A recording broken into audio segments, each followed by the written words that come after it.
ከገሊላ የመጣው ብርሃን ዓለምን የለወጠው የተራራው ስብከት ከብዙ ዘመናት በፊት ፀሐይ በምትሞቀውና በገሊላ ባህር ዳርቻ በሚገኘው ምድር ቃላቶቹ የሰማይን ክብደት ያዘሉ አንድ ሰው ይኖር ነበር። ስሙ ኢየሱስ ይባላል።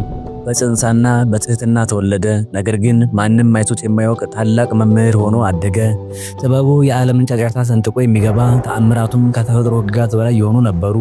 ሰዎች የእርሱን ቃል ለመስማት የበርካታ ቀናት መንገድ ይጓዙ ነበር። የታመሙት በመዳሰሱ ይፈወሱ ነበር። የጠፉትና ተስፋ የቆረጡት በዓይኖቹ ውስጥ ብርሃንን ያገኙ ነበር። የሚናገረው እንደ ዓለም ነገሥታት በትዕቢት አልነበረም፣ ነገር ግን ልብን በሚያርድና የእግዚአብሔርን ፍቅር በሚቀሰቅስ ሰማያዊ ኃይል ነበር። ከወይራ ዛፎች በታች ቆሞ የእግዚአብሔር መንግሥት ሩቅ አይደለችም፣ እነሆ በመካከላችሁ ናት ይል ነበር። እርሱ ወታደር አልነበረም፣ ነገር ግን ጨለማ ይፈራው ነበር። ንጉሥ ነኝ ብሎ አልተነሳም፣ ነገር ግን ሕዝቡ በየመንገዱ ይከተሉት ነበር። በእያንዳንዱ እርምጃውና በእያንዳንዱ እስትንፋሱ የእግዚአብሔር ሕልውና አብሮት ይንቀሳቀስ ነበር። ለተገለሉትና ለተረሱት አልተረሳችሁም፣ መንግሥተ ሰማያት እንደናንተ ላሉት ናት የሚል ተስፋን ይሰጥ ነበር። ስለዚህም ይህ የገሊላ መምህር በኃይለኛ ማዕበል ውስጥ እንደበራ ብርሃን ማብራት ጀመረ። ወዳጆቼ ወደዚህ አስደናቂ ታሪክ ጠለቅ ብለን ከመግባታችን በፊት አሁኑኑ ቻናላችንን ሰብስክራይብ በማድረግ እና ቪዲዮውን ላይክ በማድረግ ቤተሰብ ይሁኑ። ይህን ማድረጋችሁ ለእናንተ ቀላል ቢሆንም ለእኛ ግን ጥልቅ ትርጉም አለው።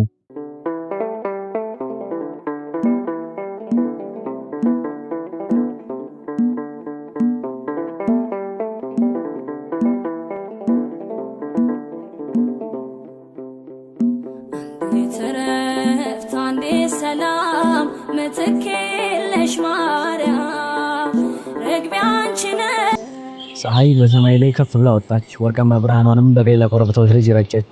ከየመንደሩ ሰዎች መጎረፍ ጀመሩ። ገበሬዎች ማረሻቸውን፣ አሳ አጥማጆች መረባቸውን ትተው፣ እናቶች ሕፃን ልጆቻቸውን አዝለው፣ ሽማግሌዎች በመርጉዝ ተደግፈው መጡ። የመጡት ለምድራዊ እንጀራ አልነበረም፣ ከምግብ ይልቅ ነፍሳቸውን የሚያረካ ጥልቅ እውነትን ፍለጋ ነበር እንጂ። ኢየሱስ ወደ ተሰበሰበው ሕዝብ ተመለከተ። በዓይኖቻቸው ውስጥ ናፍቆት፣ በልባቸው ውስጥ ደግሞ ከዓለም ሸክም የተነሳ ድካም ይታይ ነበር። ምንም ቃል ሳይናገር ቀስ በቀስ ወደ ተራራው መውጣት ጀመረ።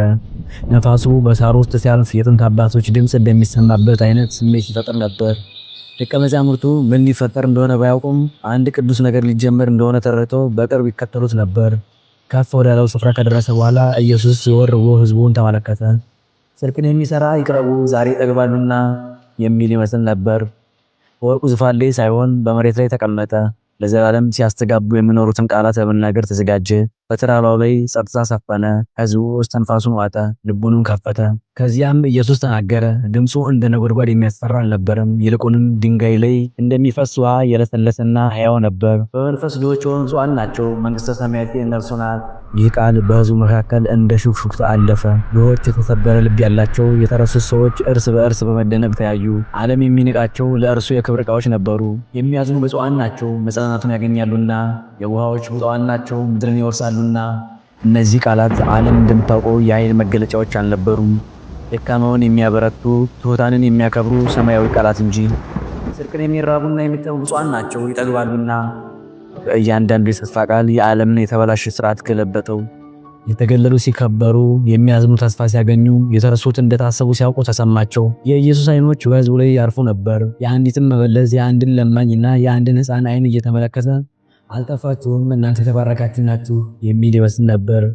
በዚያ ቅጽበት ሰማይ የራቀች አልመሰለችም፣ በመካከላቸው ያለች ያህል ቀረበች። በነገራችን ላይ እንደዚህ አይነት ልብ የሚነኩ ታሪኮች ሲለቀቁ በፍጥነት እንዲደርሳችሁ የደወል ምልክቱን መጫን ኦን ማድረጋቸውን አይርሱ። ቀጣዩን ክፍል አብረን እንስማ። ነፋሱ የሰዎችን ልብስ እያወዛወዘ ሲነፍስ ሕዝቡ አሁንም በሰማዩ የመባረክ ቃል ተደንቆ ነበር። ነገር ግን ኢየሱስ ቀጥሎ የተናገረው ነገር ተጠራጣሪዎችን ሳይቀር ጸጥ ያሰኘ ነበር። እንዲህ ሲባል ሰምታችኋል፣ ባልንጀራህን ውደድ፣ ጠላትህን ግን ጥላ። እኔ ግን እላችኋለሁ፣ ጠላቶቻችሁን ውደዱ፣ ለሚያሳድዷችሁም ጸልዩ። ይህን ሲናገር በሰዎች መካከል ድንጋጤ ተፈጠረ። በሩቅ የአንድ ሮማዊ ወታደር ጥላ ይታይ ነበር።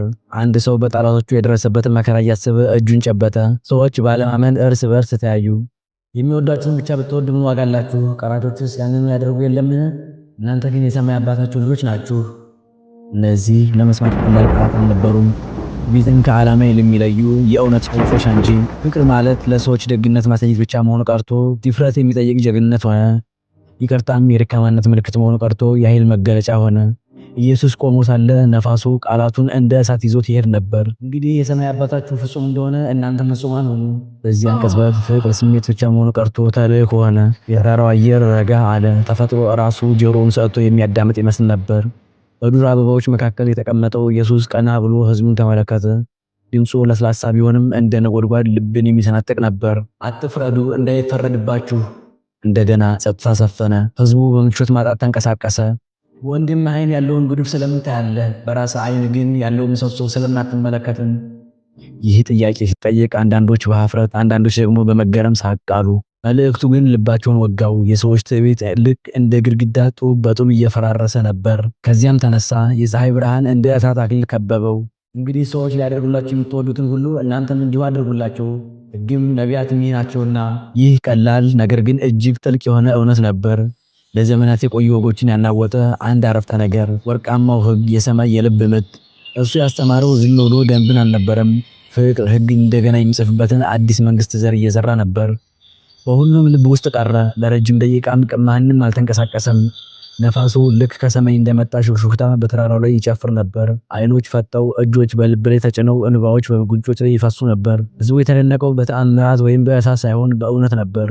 ኢየሱስ በሰላም ተቀምጦ ይመለከት ነበር። የዘራው ዘር አንድ ቀን በዓለም ዙሪያ እንደሚበቅል ያወቀ ይመስላል። ህዝቡ እንደዚህ ያለ ትምህርት ከቶ ሰምቶ ያውቅም ነበር። እንደ ጸሐፍት ሳይሆን ስልጣን እንዳለው ሰው ያስተምር ነበርና። አንድ ትንሽ ልጅ እናቷን ቀና ብላ አይታ እማዬ መንግስተ ሰማያት እንደዚህ ነው የምትሰማው ብላ ጠየቀቻት። እናትየው በእንባ የረጠበ ዓይኖቿን እያበራች በአዎንታ ራሷን ነቀነቀች። ከዚያች ቀን ጀምሮ ከተራራው ላይ ተስፋ ወደ ዓለም ፈሰሰ። እንደ ነጎድጓድ ወይም መብረቅ ሳይሆን እንደ የጠዋት ብርሃን፣ ለስላሳ፣ ቋሚና ዘላለማዊ ሆኖ። ከገሊላ የመጣው መምህር ተናግሯል። ዓለምም ከዚያ በኋላ እንደ ቀድሞ አልሆነችም። በዚህ የእምነት ጉዞ አብራችሁን ለነበራችሁ ከልብ እናመሰግናለን። እነዚህ የመጽሐፍ ቅዱስ ታሪኮች ልብ እንደሚነኩ ካመናችሁ እባክዎ ቪዲዮውን ላይክ ያድርጉ። በኮሜንት መስጫው ላይ ሐሳባችሁን ወይም ምስጋናችሁን ያስቀምጡ። እንዲሁም ለምትወዳቸው ሰዎች ሼር በማድረግ ያካፍሉ። የእግዚአብሔርን ቃል በአኒሜሽን ለህፃናትና ለቤተሰቦች ወደምናቀርብበት ወደዚህ ቻናል ሰብስክራይብ ማድረግዎን አይርሱ። የእግዚአብሔር በረከትና ሰላም ለእናንተና ከቤተሰቦቻችሁ ጋር ይሁን።